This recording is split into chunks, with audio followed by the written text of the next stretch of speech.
Halo,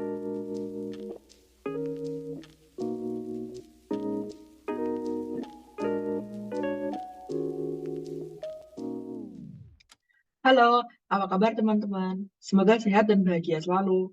Kenalin, aku Nisa. Kali ini kita akan ngobrol seru bersama dua narasumber kita. Boleh dong kenalin diri ke para pendengar? Halo teman-teman semuanya, kenalin aku Prima Diani juga, eh, program studi hubungan internasional 2020. Kenal semuanya. Halo semuanya, kenalin. Aku Angelina Syaulia dari Program Studi Hubungan Internasional, Angkatan 20, temennya Prima. Halo. Oke, di podcast kali ini kita akan membahas topik yang sebenarnya udah sering banget diobrolin sama pendengar di luar sana, terutama mungkin sama anak hubungan internasional. Eh, Jadi kali ini kita akan membahas tentang diskriminasi kepemilikan tanah warga Tionghoa oleh pemerintah Yogyakarta. Pertama, yang aku tahu, di Jogja itu hak kepemilikan tanah diperuntukkan untuk pribumi. Sedangkan untuk warga negara yang bukan pribumi, khususnya Tionghoa, tidak boleh memiliki tanah. Mereka hanya diperbolehkan mempunyai hak bangunan saja. Terus aku sempat cari tahu juga bahwa historisnya pelanggaran kepemilikan tanah ini yang untuk mereka bukan pribumi atau keturunan Tionghoa itu disebabkan oleh adanya historis mengenai persekongkolan Cina dengan penjajahan Belanda pada masa dulu. Aku mau tanya nih, eh, ada latar belakang apa kakak-kakak memilih topik kali ini?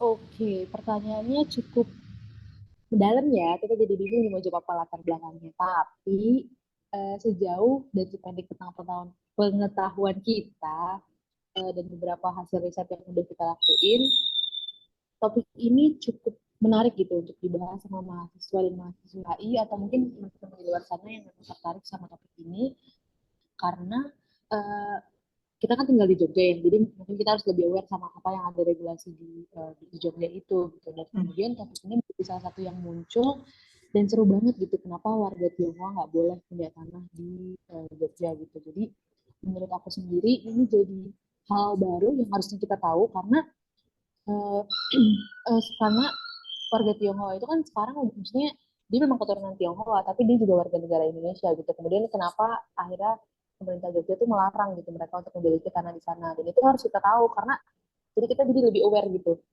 Oh ternyata ada regulasi ini yang akhirnya diputuskan oleh pemerintah dan kemudian akhirnya ujung-ujungnya menimbulkan kontroversi dan lain sebagainya gitu. Karena pasti jadi begini teman-teman akan mikir pro dan kontra, kira-kira pro-nya apa, kontranya apa gitu. Jadi menurut aku ini menarik untuk dibahas dan membuat kita jadi lebih kritis aja sama lingkungan sekitar kita gitu. Menurutku kayak Hmm. gitu. Kedua, ada hal yang memang kita harus tahu gitu di luar dari mata kuliah hubungan internasional yang Ya. mostly ngebahas tentang negara lain gitu. Tapi ini kita bahas internal dulu, terus kita belajar ada hubungannya ternyata sama hubungan antara Indonesia dan negara Cina nantinya dan lain sebagainya gitu. Jadi kita memang harus lebih aware sama Hmm. lingkungan sekitar dan kritis gitu sama apa yang harusnya kita pelajari sebagai mahasiswa ini. Kalau dari aku kayak gitu. Nah, kalau misalkan dari aku, latar belakang aku milih topik ini tuh gara-gara waktu itu pernah dibahas di matkul studi hak asasi manusia kan. Jadi, waktu itu kita tuh lagi diskusi, waktu itu dosennya Bu En, suruh diskusi tentang apa sih permasalahan permasalahan HAM yang ada di Indonesia gitu kan. Terus tiba-tiba temen aku nih salah satunya nyeletuk kayak kalian tahu nggak sih ada permasalahan HAM loh, kayak diskriminasi tentang kalau misalkan keturunan Tionghoa itu nggak boleh punya ada tanah di Indonesia gitu loh, kayak bukan di Indonesia maaf, di Jogja lebih tepatnya gitu kan. Terus aku yang dari luar Jogja gitu kan nggak tahu ya sama sekali tentang informasi ini. Terus akhirnya aku cari-cari kan ternyata itu tuh masih ada gitu loh sampai sampai sekarang gitu. Sampai sekarang pun kayak warga keturunan Tionghoa yang ada di Jogja, mereka kalau misalkan mau punya tanah, itu mereka malah sulit gitu loh, dapetin akta tanahnya tuh sulit. Dan itu emang benar-benar terjadi ternyata. Jadi kalau misalkan menurut aku aku berharapnya podcast ini tuh kayak ngasih tahu loh, kayak ini loh ada yang terjadi gitu kan di Jogja. Itu tuh termasuk diskriminasi loh. Jadi warga yang di luar Jogja ataupun kayak anak hubungan internasional yang nggak pernah denger ini tuh kayak tahu gitu loh. Kayak aware ada masalah ini di Jogja gitu. Makanya aku mau ngambil kasus ini gitu. Hmm, menarik juga pengalaman perguruannya. Eh, terus dari latar belakang yang menurutku cukup rumit, menurut Kak Prima sama Kak Nunu sendiri, sejarah penyebab adanya diskriminasi ini tuh kenapa? Nah, kalau misalkan dari yang aku baca nih ya, Hmm. dari artikel-artikel yang aku baca, asik, baca artikel nggak tuh? Anak HI dong, harus baca gitu kan. Jadi dulu itu pas di zaman kolonial Belanda, fun fact nih, fun fact. Kita ada 3 golongan dulu. Kita dibagi jadi 3 golongan. Ada golongan Eropa, golongan orang Timur asing yang masuknya Tionghoa, Arab, India maupun non Eropa lain gitu kan, baru orang-orang pribumi. Nah, karena ada 3 golongan itu, akhirnya waktu itu kan posisi pribumi tuh di bawah ya, paling bawah gitu ya kan. Jadi akhirnya em, Sri Sultan ini katanya katanya nih ya, ini sejarah aku tidak tahu, aku mah baca aja gitu kan. Katanya tuh ada dendam dari Sri Sultan kepada orang-orang Tionghoa di zaman dulu. Karena dulu ada banyak yang apa namanya, yang kayak ngejualin tanah, warga-warga pribumi yang di Jogja itu banyak yang ngejualin tanah ke perusahaan-perusahaan yang dipimpin oleh warga non pribumi gitu. Udah itu penjualan tanah ini nih katanya nyebabin kayak adanya kerja tanam paksa. Udah itu kayak ada masalah kerja tanam paksa waktu di pemerintahan Dendels gitu kan. Udah itu akhirnya nih ternyata gara-gara banyak kayak eh, penindasan warga-warga yang ada di Jogja gitu kan. Akhirnya keluar tuh peraturan namanya, aku nggak tahu ini peraturannya dibuat dalam bahasa Belanda. Jadi maaf kalau misalkan pronunciation aku salah ya kan. Groundvervreemdingsverbod yang isinya tuh nggak boleh lagi orang pribumi tuh ngejualin tanah ke warga asing gitu. Biar eh, mewujudkan kesejahteraan pribumi dari penindasan warga asing gitu. Karena pada saat itu kayak banyak banget ketimpangan ekonomi yang ada di Jogja gitu kan. Udah itu udah keluar nih em, kayak peraturannya gitu kan. Udah itu dikeluarkan lagi instruksi dari Gubernur DIY yang nomor K898/1/A/75 yang ditandatangani oleh Wakil Kepala Daerah Istimewa Yogyakarta pada saat itu, yaitu Paku Alam ke-8. Waktu itu di Maret 1975. Yang isinya mengenai warga non-pribumi itu nggak dibolehin punya hak kepemilikan tanah di Jogja, khususnya warga keturunan Tionghoa. Gitu, setahu aku ya. Karena kan aku baca-baca artikel nih, sih. Oke, oke. Kalau dari aku itu jawabannya lebih ke memang ini ya, memang pada dasarnya seperti itu dengan artikel yang sudah dibaca oleh Nunu. Itu mostly benar karena aku juga lupa nyampein ke teman-teman semuanya. Materi ini juga sempat dibahas di mata kuliah aku semester 4. Judul mata kuliahnya globalisasi, kapitalisme dan kesejahteraan. Itu cukup komprehensif karena dari judulnya aja kita bisa ngeliat ini akan mencakup segala hal tentang ekonomi, kesejahteraan manusia dan segala hal yang berhubungan dengan kapitalisme gitu. Dan itu benar gitu. Tadi dibedakan menjadi 3 golongan itu benar. Dan golongan yang paling bawah adalah pribumi. Yang teman-teman harus pahami adalah golongan terbawah adalah pribumi. Jadi orang-orang yang di atasnya pribumi pasti lebih memiliki privilege atau lebih memiliki power yang lebih kuat dibandingkan pribumi ini. Jadi ketika tanah itu dimiliki oleh warga non pribumi yang dalam hal ini adalah orang Tionghoa, kemungkinan terjadinya ketimpangan ekonomi itu besar karena dari relasi kuasa sudah berbeda.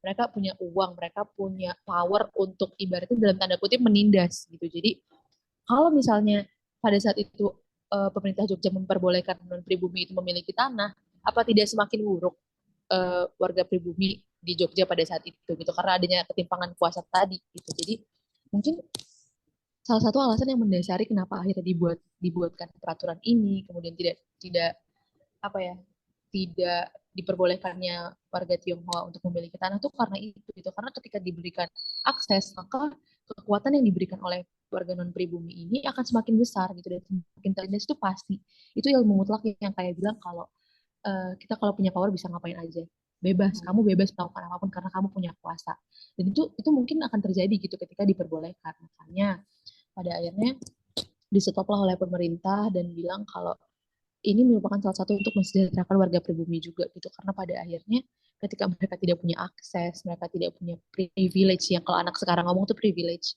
itu ya mereka akan sama rata gitu meskipun secara nyatanya tetap timpang kekuatan dan privilege yang dimiliki oleh warga non pribumi yang pendatang itu malah justru lebih besar dibandingkan pribuminya gitu jadi ya peraturan ini pada disahkan untuk itu menimbulkan adanya kesejahteraan yang kita juga nggak tahu sejahteranya itu sebelah mana gitu cuma ya itu mostly karena itu sih peraturan itu diperbuat. Oke. Nah, aku punya fun fact nih sebelum Apa? masuk ke pertanyaan ketiga. Kan tadi Prima bilang kan kalau misalkan karena golongan Tiongkok itu Tionghoa itu maaf golongan Tionghoa itu termasuk golongan yang atas gitu kan mereka punya privilege gitu kan nah sebenarnya walaupun mereka punya privilege pada zaman kolonial Belanda itu tuh mereka tetap kayak didiskriminasi gitu loh karena ternyata ada kayak ketentuan di tahun 1746 waktu itu yang menyatakan kayak orang-orang Tionghoa itu harus tinggal berkelompok dan terpisah dari orang-orang non-Tionghoa.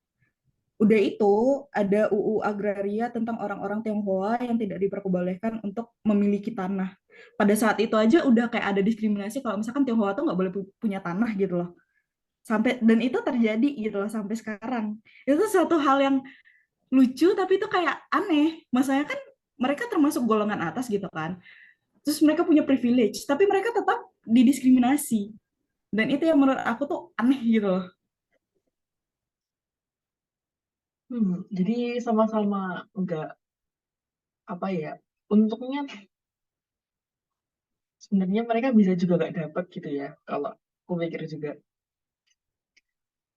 Oke. Mungkin ini pasti ada reason sih sebenarnya ya. Aku sedikit nambahin ada Hmm. reason kenapa pemerintah Jogja tuh mungkin memberikan diskriminasi itu dan mungkin konteksnya di sini kalau kita ngomong diskriminasi akan selalu ini gak sih kontra dan negatif gitu. Cuma iya sih cuma itu jadi hal yang aneh juga kenapa pada akhirnya nggak boleh pada saat itu gitu ya. Tapi kalau dilihat lagi sekarang kayaknya udah mungkin udah lebih setara ya, udah lebih lebih imbang gitu Hmm. antara pribumi dan pribumi. Cuma tadi tentang UU Agraria itu benar banget itu pasal 9 ayat 2 kalau nggak salah yang kayak sebenarnya Indonesia tuh memberikan apa ya kesempatan yang sama gitu untuk memperoleh sesuatu hak atas tanah dan manfaat serta hasilnya gitu pada laki-laki dan perempuan dan lain sebagainya gitu itu jadi salah satu yang harusnya jadi basis ya pada saat itu cuma ya tetap mendapatkan diskriminasi itu gimana gitu jadi emang fun fact lucu banget. Oke. Dengan adanya diskriminasi tadi yang udah kakak sebutin tentang sejarah dan lain hal, menurut kakak sendiri tuh ada nggak sih uh, hubungan relevansi antara hubungan Indonesia yang sama Cina di masa lalu yang berefek ke hubungan yang di masa sekarang? Oke, kalau ngebahas tentang relevansi hubungan antara Indonesia dan Cina, kita nggak bisa ngelihat dari masa lampau karena ini kan terjadi 1960 ya, yang Ya. kayak emang masa lalu banget gitu. Indonesia bahkan baru banget merdeka pada saat itu. Dan kondisi Cina pada saat itu juga belum seterbuka sekarang. Karena pemerintahannya yang masih tertutup, terus juga politiknya yang masih konservatif dan lain sebagainya. Kita nggak bisa ngelihat secara signifikan gitu gimana hubungan Indonesia sama Cina pada saat itu. Cuma pasti ini sentimennya kurang baik ketika misalnya orang orang Tionghoa ini kan datang dari Cina nih misalnya terus ke Indonesia punya privilege dan lain sebagainya kemudian ada diskriminasi di Jogja pasti kan ada sentimen buruk yang melihat bahwa oh Indonesia ternyata diskriminatif abis dan lain sebagainya kita bisa ngeliat itu ada sentimen-sentimennya cuma kalau secara signifikan hubungannya aku kurang kurang bisa menjelaskan ya, karena juga pada saat itu kondisi politiknya masih sangat porak-poranda dan lain sebagainya. Tapi kalau ditanya implikasinya sama hubungan masa depan, itu bisa banget kita lihat kalau kita analisis lebih jauh gitu ya. Hubungannya di masa depan ketika ini terjadi, mungkin aja Tiongkok jadi nggak mau bekerja sama-sama Indonesia, atau justru Tiongkok itu melakukan adanya balas dendam gitu. Ada redemption di sana ketika oh kemarin warga Tionghoa diperlakukan seperti ini, maka secara politik Tiongkok harus membalas ini dengan misalnya interdependensi antara Indonesia dan Tiongkok gitu, seperti yang disampaikan oleh Mas Wikar dalam beberapa pekan terakhir, kalau eh, ada hal yang menyebabkan Indonesia itu apa ya, melakukan interdependensi gitu antara hubungan Cina dan Indonesia. Mungkin bisa dari segi ekonomi, politik dan lain sebagainya, itu jadinya ketergantungan. Nah, mungkin itu jadi salah satu yang berimplikasi jangka panjang gitu dari adanya diskriminasi ini. Jadi kemarin lo nggak jelek-jelekin warga negara gue, sekarang lo ketergantungan sama gue dalam segala hal kayak gitu. Jadi implikasinya banyak banget dan itu terbukti gitu. Sekarang Indonesia justru memang secara nggak sadar kita Ya, ngelihat adanya ketergantungan itu, dan itu jelas banget. ya, ya. Kalau ditanya untuk masa depan, aku bisa ngelihat itu. Tapi kalau di masa lampau, mungkin latar belakangnya memang cuma karena itu adanya privilege dan ketimpangan kuasa. Pada akhirnya pemerintah Jogja memberlakukan peraturan itu. Tapi kalau secara masa depan kita bisa ngelihat adanya implikasi itu sangat besar gitu. Apalagi sekarang Cina lagi ya lagi gembor-gembornya untuk melakukan berbagai macam untuk negaranya dan bersaing bersama US gitu. Jadi implikasi masa depannya tuh sangat bisa kita lihat dari hal seperti ini kayak gitu.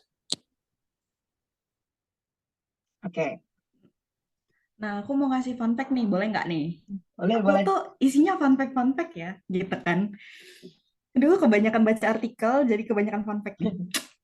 Jadi, di tahun 2019 itu, ternyata ada yang gugat. Ada yang gugat instruksi gubernur itu yang aku sebutkan tadi. Dan yang gugat itu ternyata adalah salah satu mahasiswa Fakultas Hukum di UGM. Nama masnya Mas Felix Juanardo Winata. Nah, dia mengajukan permohonan pengujian pasal 7 ayat 2 yang di huruf D Undang-Undang Nomor 13 Tahun 2012 tentang keistimewaan daerah istimewa Yogyakarta yang mengatur kepemilikan tanah ke Mahkamah Konstitusi. Nah, pasal itu berbunyi kewenangan dalam urusan keistimewaan sebagaimana dimaksud pada ayat 1 meliputi pertanahan. Udah itu, menurut dia, pemberlakuan pasal ini nih menyebabkan WNI berketurunan Tionghoa tidak dimungkinkan untuk menguasai suatu hak atas tanah dengan status hak milik wilayah DIY. Udah itu, ini nggak cuma satu, ada satu orang lagi. Ada Bapak Handoko, seorang WNI keturunan Tionghoa. Dia juga pernah menggugat instruksi Wakil Kepala Daerah Istimewa Yogyakarta yang tadi aku sebutin itu. Tetapi Mahkamah Agung menolak karena instruksi itu bukan merupakan peraturan perundang-undangan di bawah undang-undang berdasarkan rezim hierarki peraturan perundang-undangan. Gitu katanya. Jadi sebenarnya tuh kayaknya sampai sekarang eh, instruksi gubernur DIY itu sampai sekarang itu masih ada. Buktinya aja kayak masih ada yang gugat. Terakhir gugat aja tahun 2019.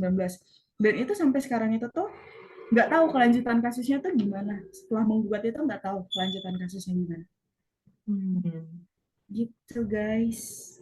Tapi aku mau nambahin dong beberapa hal tentang peraturan itu yang masih diberlakukan sampai sekarang atau enggak. Cuma ya kalau kita pikir-pikir lagi, secara nggak langsung dengan warga non pribumi yang dalam hal ini adalah warga Tionghoa nggak punya akses ke sana, tapi gedung-gedung bertingkat itu rata-rata dimiliki oleh perusahaan Tiongkok nggak sih? Maksudnya orang-orang Tionghoa yang memang punya Ya. punya perusahaan-perusahaan yang didirikan di sini. Dan itu kan justru menimbulkan ketimpangan banget. Dan itu kenapa gitu? Jadi sama aja bohong dong kayak dilakukan kebijakan itu, terus ternyata pemerintah dapat uang lebih banyak daripada biaya sewa itu gitu.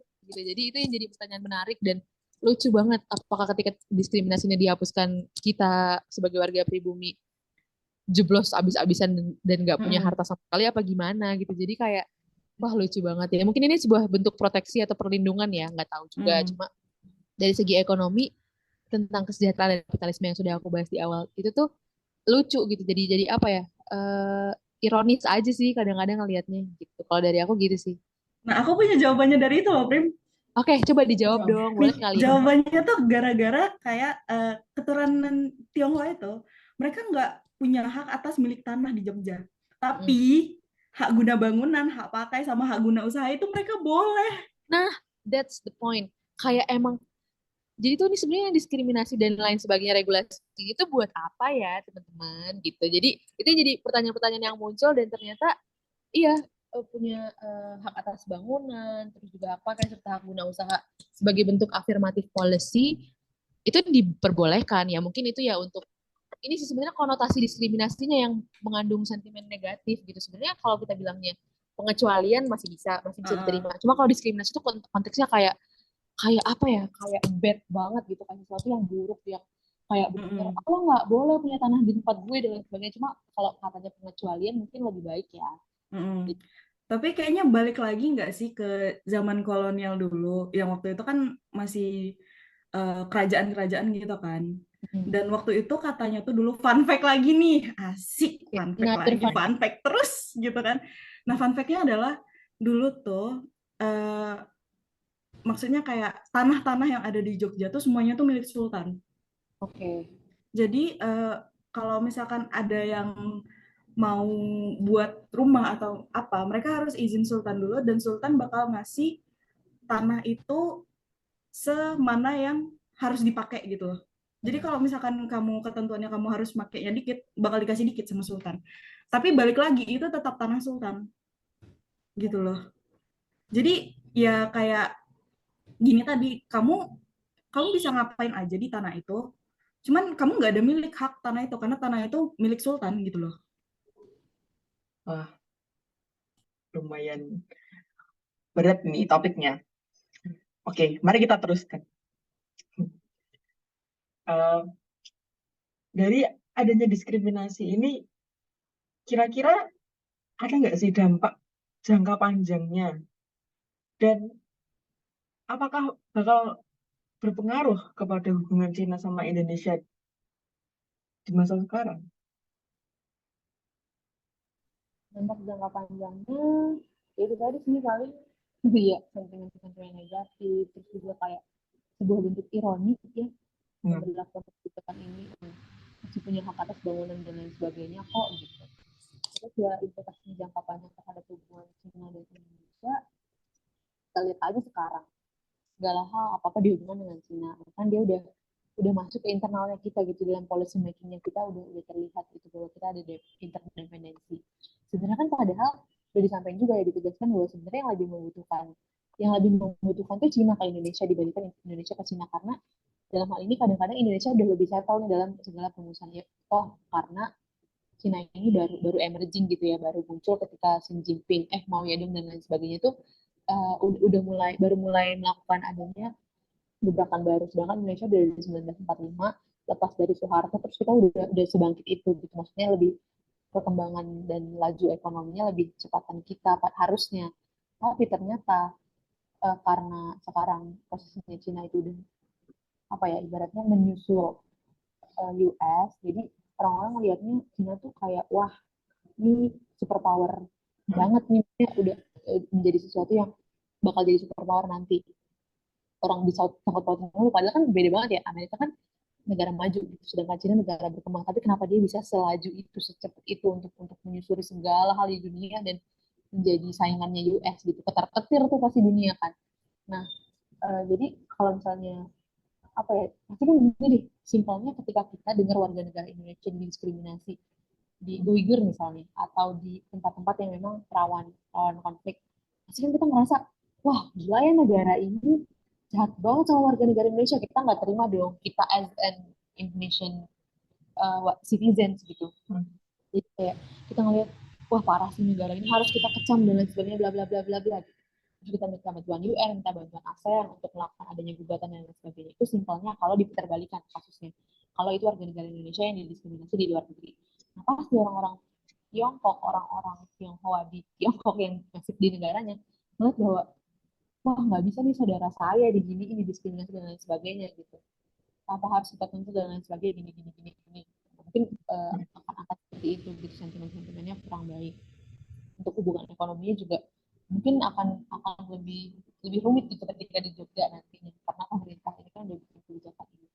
Itu jadi hubungan jangka panjangnya bisa dilihat dari situ. Dan ya semoga aja, maksudnya diskriminasi di sini juga kan konotasinya memang cuma konotasinya yang buruk, tapi tentang hak atas bangunan dan lain sebagainya itu masih dimiliki. Jadi menurutku eh, nggak nggak begitu apa ya, signifikan iya, cuma impact-nya nggak akan sebegitu besar ketika warga pribumi yang didiskriminasi gitu menurutku ya. Karena ini tadi sih privilege dan kekuatan yang dimiliki dan pribumi juga besar di sini, dan itu memang peraturan yang dibuat pemerintah untuk menyetarakan adanya kesejahteraan antara pribumi dan pribumi pada awalnya. Dan sekarang kejadian juga gitu, sampai sekarang. Oke. Eh, Sekarang nih, dari segi sudut pandang sendiri, gimana sih pandangan, eh pasti kan dalam diskriminasi ini ada berbagai sudut pandang. Gimana sih beberapa pandangan dalam melihat permasalahan ini? Kak Nono boleh dari perspektif HAM, dan Kak Prima dari perspektif kesejahteraan sendiri. Oke, oke. Kalau misalkan dilihat dari perspektif HAM, kalau dibilang melanggar HAM, ya pasti melanggar ya. Soalnya kan ada diskriminasi nih, gitu kan. Terus peraturannya kan juga kayaknya diskriminatif banget nih. Cuman golongan etnis Tionghoa yang nggak boleh punya, yang lainnya boleh gitu kan. Kan kayak kenapa gitu.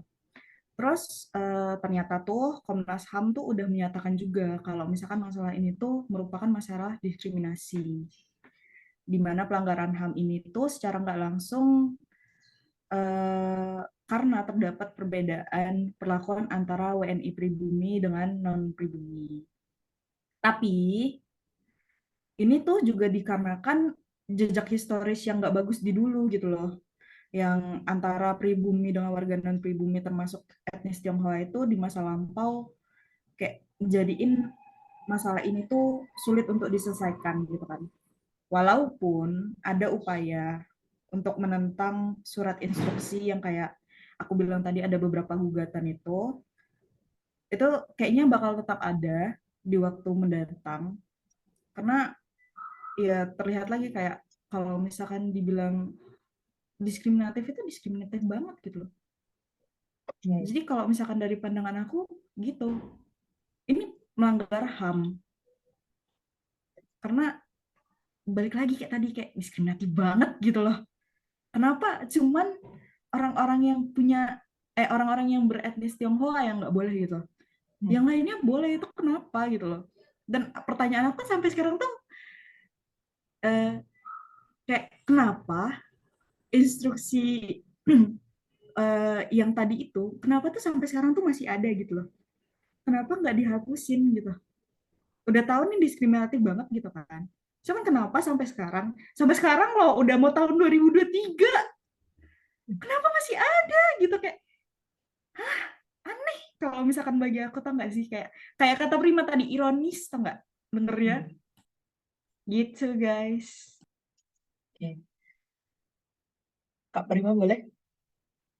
Boleh dong. Jadi gini, adik. Aku tuh pengen bilang kayak kalau kan aku berarti menjelaskan dari segi kesejahteraan karena saya mengambil mata kuliah itu dan saya lebih menekuni di bidang ekonominya dibandingkan Ya. hak asasi manusia.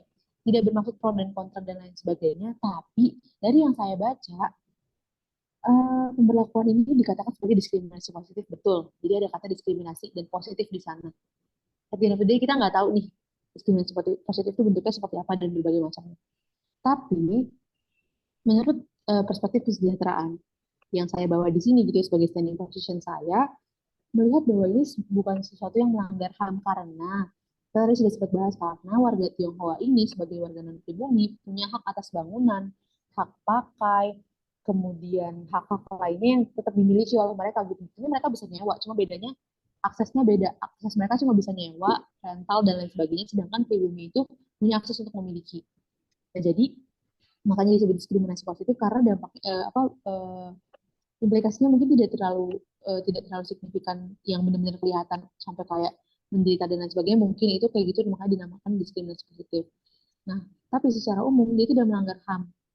itu karena masih ada hak-hak yang diberikan, tidak sepenuhnya dicoreng dan tidak bisa menggunakan tanah Jogja, tapi masih punya hak atas bangunan, hak pemilik, hak guna, hak pakai dan lain sebagainya. Nah, terus eh, karena kenapa menurut kesejahteraan ini tidak dikatakan melanggar HAM dan disebut sebagai diskriminasi positif karena eh, upaya ini itu menjadi salah satu upaya mereduksi adanya ketimpangan rakyat berjuis dan proletar. Dalam hal ini berjuis adalah warga non pribumi, warga Tionghoa, sedangkan rakyat proletar itu orang-orang pribumi gitu. Jadi mungkin upaya ini tuh jadi salah satu upaya untuk mereduksi adanya ketimpangan itu. Jadi oke, warga Tionghoa tetap boleh pakai, tapi kepemilikannya punya warga pribumi ya, gitu. Meskipun secara ironisnya tadi warga pribumi siapa sih yang bisa beli tanah di Jogja mahal banget begitu gitu. Jadi ini sebuah sebuah regulasi yang dibentuk untuk mereduksi adanya ketimpangan itu tadi gitu. Karena tanahnya milik warga pribumi tapi sewanya yang bayar Tionghoa kayak gitu sih. Mungkin jadi kayak apa ya, warga pribumi itu masih bisa mendominasi sebenarnya ketika dia punya power yang sama, punya keuangan yang sama, punya ekonomi yang setara, itu masih bisa mendominasi banget gitu. Cuma kita lihat sendiri gitu, yang mendominasi di sini siapa, yang punya power gede itu siapa gitu. Jadi dilihat dari itunya. Cuma dari segi kesejahteraan kesimpulannya adalah tidak melanggar HAM karena masih ada hak-hak yang diberikan oleh pemerintah, karena upaya ini adalah upaya untuk mereduksi adanya ketimpangan yang terjadi antara pribumi dan non pribumi, kaum berjuis dan proletar. Seperti itu dari segi perspektif kesejahteraan menurut yang saya pahami. Sekian dari saya. Oke.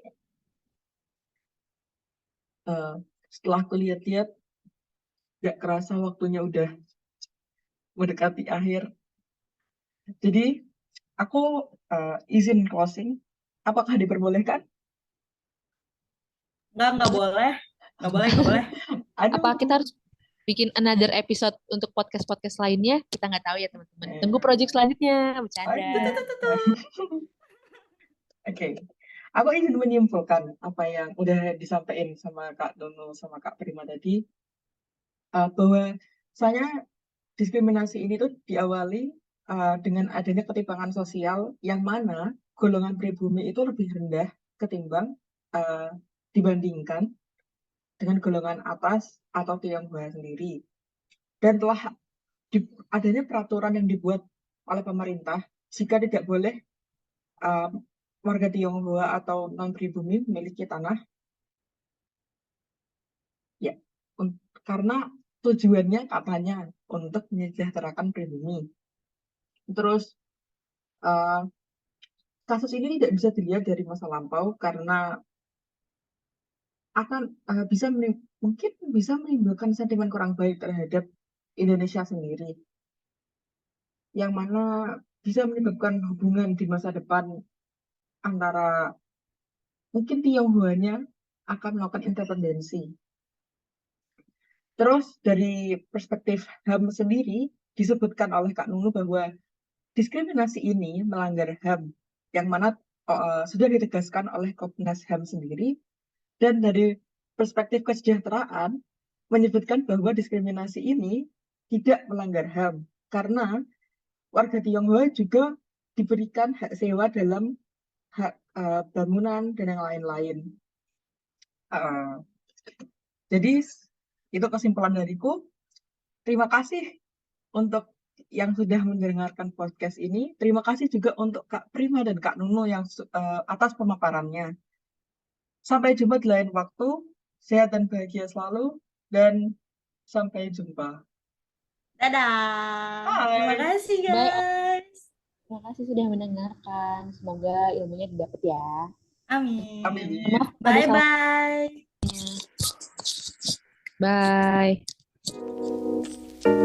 Bye.